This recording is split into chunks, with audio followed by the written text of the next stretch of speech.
हम सबों के लिए क्या परेशानियां आइंदा आने वाली हैं, इंशाअल्लाह ताला इन तमाम बारीकियों और नुकसानदेह चीज़ों के सिलसिले में हज़रत हम लोगों को आगाह करेंगे और आइंदा क्या लाहे अमल हम लोगों के लिए हो, इंशाअल्लाह हज़रत हम लोगों को इस सिलसिले में रहनुमाई फरमाएंगे और हम लोगों को इस सिलसिले में रुख देंगे और हम लोग फिर उसमें चलेंगे। लोगों से ये अपील करें कि ज़्यादा से ज़्यादा तादाद में यहाँ पहुँच करके इस कॉन्फ्रेंस को कामयाब बनाएं।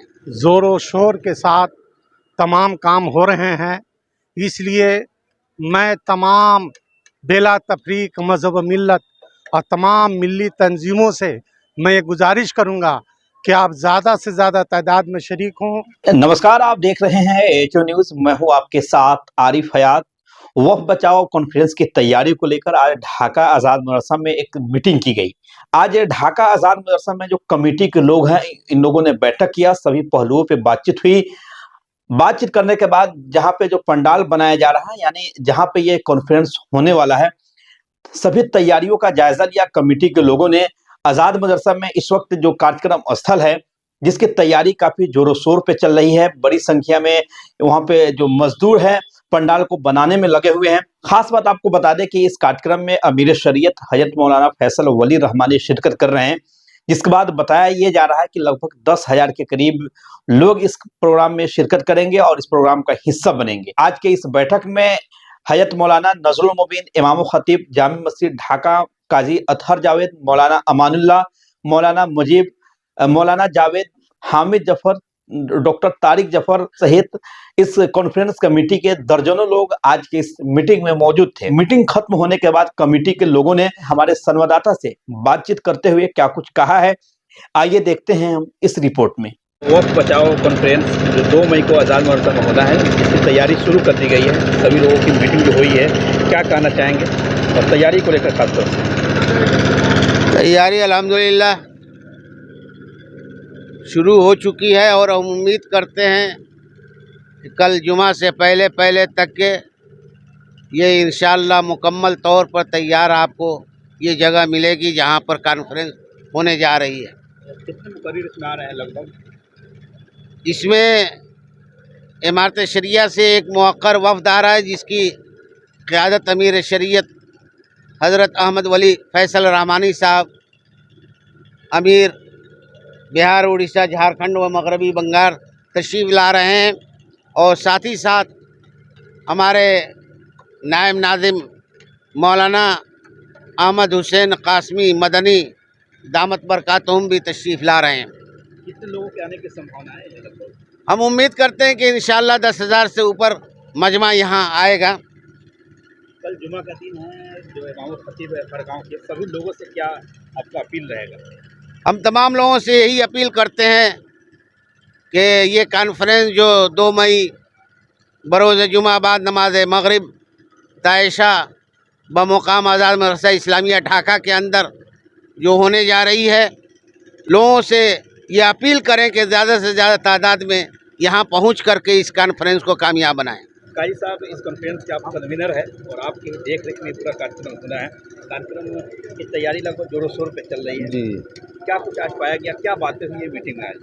आज की मीटिंग में जो हम लोगों ने खाका बनाया, तैयारियां अब तक की हैं, उस पर सब लोगों ने गौर व फिक्र किया। जो कमी और ज़्यादती होनी है, सब लोगों ने अपने अपने तौर पर राय दिया और जहाँ जहाँ जो कमी रह गई, सब लोगों ने जो भी राय दी, हम सब मिलकर उस पर अमल करने की कोशिश करेंगे इंशाअल्लाह, ताकि ये कॉन्फ्रेंस हम लोगों का कामयाब रहे और ज़्यादा से ज़्यादा तादाद में लोग यहाँ पर हाजिर होकर हज़रत अमीर शरीयत अहमद वली फैसल रहमानी दामत बरकातुहुमुल आलिया के ख़िताब से मुस्तफ़ीज़ हों और हज़रत इस तरमीमी एक्ट 2025 के सिलसिले में ख़ास तौर पर उनकी बारीकी और उनके ख़ास निकात पर खिताब फरमाएंगे, लोगों को आगाह करेंगे कि इस एक्ट से हम लोगों को क्या नुकसान होने वाला है, हम सबों के लिए क्या परेशानियां आइंदा आने वाली हैं।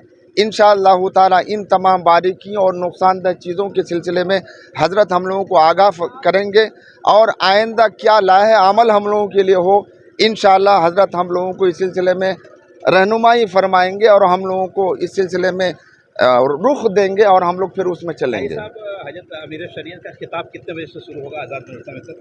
हम लोग तो ज़्यादा से ज़्यादा वक्त हजरत ही को देने के बारे में सोचे हैं कि ज़्यादा से ज़्यादा वक्त हजरत ही को दिया जाए और हजरत ही का खिताब इस बिल के सिलसिले में हम लोग सुने और समझें और आइंदा फिर उस पर अमल करने की कोशिश करें। और मुमकिन है कि मगरिब की नमाज़ हजरत हमारे यहाँ ढाका में पढ़ेंगे और मगरिब के कुछ ही देर के बाद हजरत का प्रोग्राम शुरू हो जाएगा।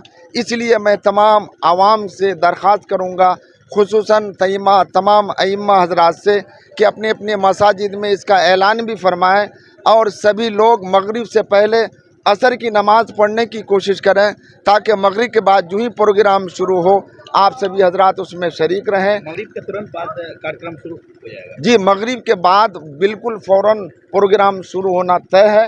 मौलाना अमानुल्लाह साहब इस कॉन्फ्रेंस के आप सदर हैं, एक सदर होने के नाते सभी लोगों के साथ आज आपकी मीटिंग हुई है। मीटिंग में आपके द्वारा क्या बातें कही गई हैं और जो तैयारी है इस तैयारी को लेकर क्या कहेंगे? माशाअल्लाह आज़ाद मदरसा इस्लामिया ढाका में ज़ोर व शोर के साथ तमाम काम हो रहे हैं। इसलिए मैं तमाम बेला तफरीक मज़हब मिल्लत और तमाम मिली तंजीमों से मैं ये गुजारिश करूँगा कि आप ज़्यादा से ज़्यादा तादाद में शरीक हों और हजरत मौलाना अहमद शाह हुसैन साहब कासमी व मदनी, पहले उनका बयान होगा, उसके बाद अमीर शरीयत दामतुम बरकातुहुम बयान करेंगे और इससे फ़ायदा उठाएं। कितने बजे तक कल ये प्रोग्राम चलेगा? इंशाअल्लाह 10 बजे शब रात तक ये प्रोग्राम चलेगा। महिलाओं के भी पर्दे उर्दे का कुछ इंतजाम जी है नहीं, औरतों के लिए? औरतों का आना मना है। कोई औरतों के लिए कोई इंतजाम जी नहीं, कोई इंतज़ाम नहीं। कई मरतबा आप इमारत शरिया में गए, का दिशा निर्देश आपको वहाँ से मिला था कि इस कार्यक्रम में आप लोगों ने काफ़ी बढ़ चढ़ के हिस्सा लिया है? कॉन्फ्रेंस का मकसद ये है कि ज़्यादा से ज़्यादा लोग इस कानून के बारीकियों को समझ सके और कितना ख़तरा है हमारे वक्फ पे, इसको समझने के लिए अभी ये चरण चल रहा है जिसमें कॉन्फ्रेंस के ज़रिए हज़रत का ख़िताब होना है, जो ये बारीकियाँ बताएंगे कि 1995 का कानून या उससे पहले का कानून और अभी जो बिल आया था और बिल के बाद जो एक्ट बना है वो और कितना ख़तरनाक है और इससे हमारे वक्फ के जो जायदादों का, जैसे वक्फ बाय यूज़र का मसला हो या दीगर और बहुत सारे मसाइल हैं, उस पर कितना नुकसान होने वाला है, इसको बारीकी को समझाएंगे। हामिद साहब, ये जो वक्फ बचाओ कॉन्फ्रेंस है इसके बाद क्या तैयारी चल रही है? देखिए, ये जो पहले स्टेज में है जिसके लिए all India Muslim personal law board हमारा शरिया का गाइडलाइन है, जैसे तमाम मिली तंजीमें और सियासी तंजीमें और सामाजिक तंजीमें जो सब लोग एक साथ मिलकर इसको कर रहे हैं, ये कॉन्फ्रेंस रखा गया है। इसमें ये वक्फ एक्ट जो बन चुका है अब ये कितना ख़तरनाक है उसके सारे पहलुओं को यहाँ बताया जाएगा। इसके बाद भी बहुत सारे चरण आने हैं,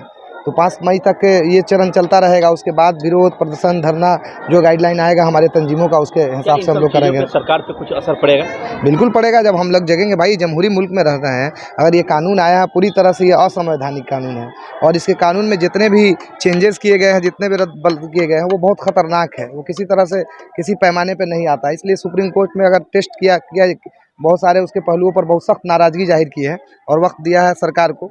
अब देखिए अगला क्या है सुप्रीम कोर्ट का 5 जो फैसला आने वाला है उस पर क्या उनका ये रहता है, लेकिन कानून बहुत ख़तरनाक है।